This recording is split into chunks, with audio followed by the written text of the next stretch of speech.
Man, I'm so happy to have you on here, King. I mean, Skyzoo, you know, to start off with, just the pleasantries. Man, I listened to you for almost, I guess it feels like 10 years now, man. I've been, when I got introduced to you. And I just remember, if I can just go to, I just remember I was like, this dude sounds real New York. Because I'm not from New York. I'm from Wilmington, Delaware. I stay in Philly right now. But I was like, this dude sounds real New York. Like, you reminded me of Hove, but of course you and Hove are different rap, not the comparison of like the rappers and which y'all rap about, but you remind just the kind of a little bit of his voice. But you also have as much as you sound New York, you sound like your own. So they're always like, I know the hardest thing in music or in any industry you in, even mine with the podcasting, is trying to sound like an individual to separate yourself so people can look at you for you and not always, you know, oh, you remind me of this guy, or you're just like Guru or something of that nature. So And you know, the thing about us as human beings, our mind automatically goes to a comparison nature, right? Like, eat at a restaurant for the first time, the first thing your mind does is, well, what does this taste like? Or you see some sneakers for the first time, or everything is about, well, what does this remind me of that was in the same field of it? That's just human nature. That's the way our brains are built.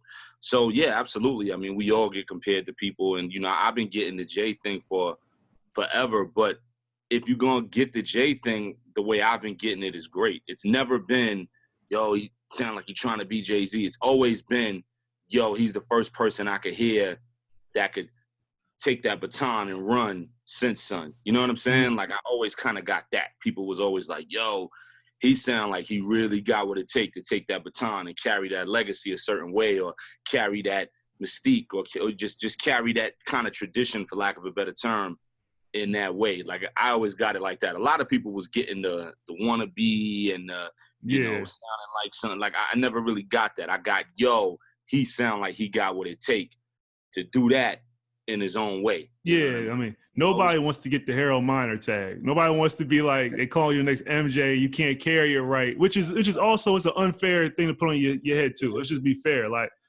thank God that, you know, your style, you were able to develop something individually, because sometimes those things come unwanted and they'll mess up your career. It's like, I wasn't even trying to be this dude, but y'all put it on my head.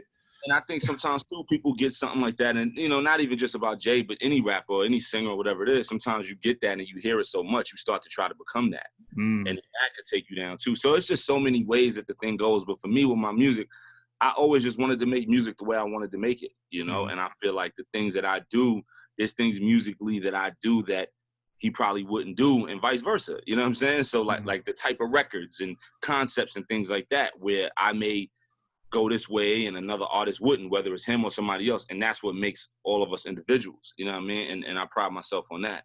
So it's been dope though, man. And like you said, I've been able to carve my own thing, my own way.